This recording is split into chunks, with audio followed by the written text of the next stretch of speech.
हमारे इस channel Mithila junction को लाल button दबाकर सब्सक्राइब करें व घंटी के निशान का बटन दबाएं ताकि सभी नए वीडियो आप तक तुरंत पहुंचे बिल्कुल मुफ्त।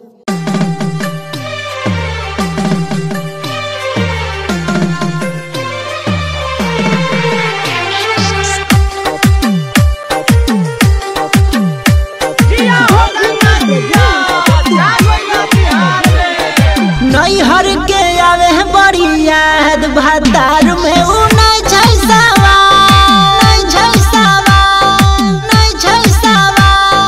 नैहर के आवे बड़ी याद भातार में उ नहीं छैसावा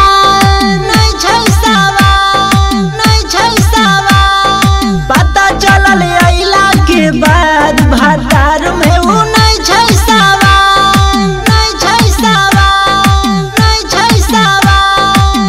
हम बतैयो सखी जिंदगी भागल बर्बाद पता चलल अइला के बाद भातार में उ नहीं छैसावा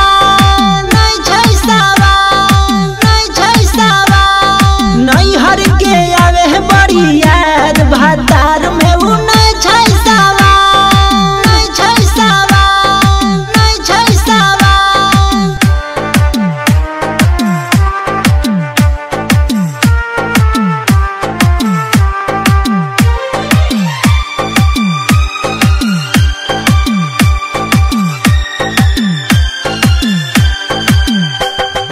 देखे में खाली लगे हीरो से जिया पाए सखी पूरा जीरो देखे में खाली लगे हीरो से जिया पाए सखी जीरो भरैया नहीं माने बुतैया नहीं आगन सखी पीस जवानी के होइया ना हमसे सहन की है तै धन जय जाद भातार में उ नहीं छैसावा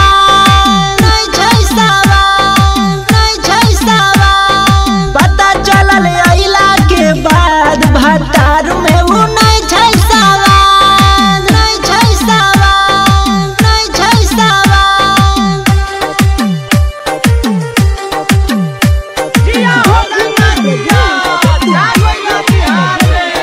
नैहर में रहती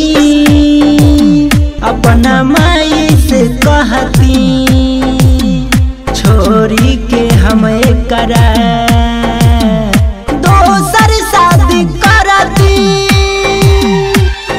नैहर में रहती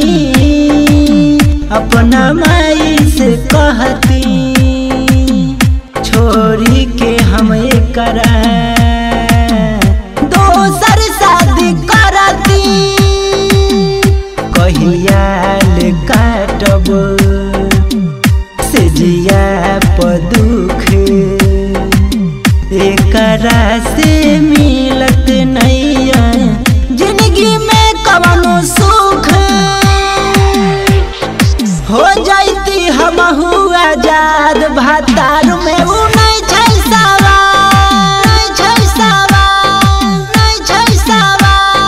नैहर के आवे बड़ी याद भातार में उ नहीं छैसावा